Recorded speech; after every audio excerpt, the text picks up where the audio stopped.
Umar ரலியல்லாஹு தஆலா என்ன செய்யறாங்கன்னா, ஹஜ்ருல் அஸ்வத் கல் இருக்கு இல்லையா, இதை நம்ம பார்க்கிறோம். அதை கிட்டே நெருங்குவதற்கும் அதை முத்தம் கொடுப்பதற்கும் எத்தனை முஃமினான ஆண்களை பெற்றோர்கள் உம்ராவுடைய நேரத்துல ஹஜ்ஜுடைய நேரத்துல அதை நெருங்கவே முடியாது. அதை போய் முத்தமிட்டு வர்றதா எவ்வளவு பெரும் பாக்கியமா கருதி கொண்டிருக்கிறாங்க. ஆனா இந்த செயல்பாட உமர் ரலியல்லாஹு தஆலா பார்த்து சொன்னாங்களா, ஹஜ்ருல் அஸ்வதை பார்த்து சொன்னாங்களா, நீ ஒரு கல் அப்படின்னு சொன்னார். நீ ஒரு சாதாரணமான ஒரு கல். உன்னை முத்தமிடுவதன் மூலமாக எந்த நன்மையும் கிடையாது.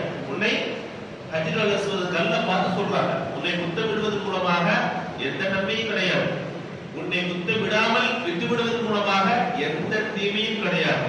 ஆனால் இந்த செயல்பாடை என்னுடைய நபி செய்திருக்கவில்லை என்று சொன்னால் உன்னை நான் முத்தமிட்டிருக்க மாட்டேன் அப்படின்னு சொன்னார். ஹஜ்ருல் அஸ்வத் கல்ல பார்த்து உன்னை முத்தமிடுறதுனால எந்த நன்மையும் கிடையாது, உன்னை விட்டு விடுறதுனாலையும் எந்த தீமையும் கிடையாது. பெருமானார் ஸல்லல்லாஹு அலைஹி வஸல்லம் அவர்கள் உன்னை முத்தமிடுவதை நான் பார்க்காமல் இருந்திருந்தால் நான் செஞ்சிருக்க மாட்டேன், உன்னை முத்தமிட்டு இருக்கவே மாட்டேன் அப்படின்னு சொன்னார்.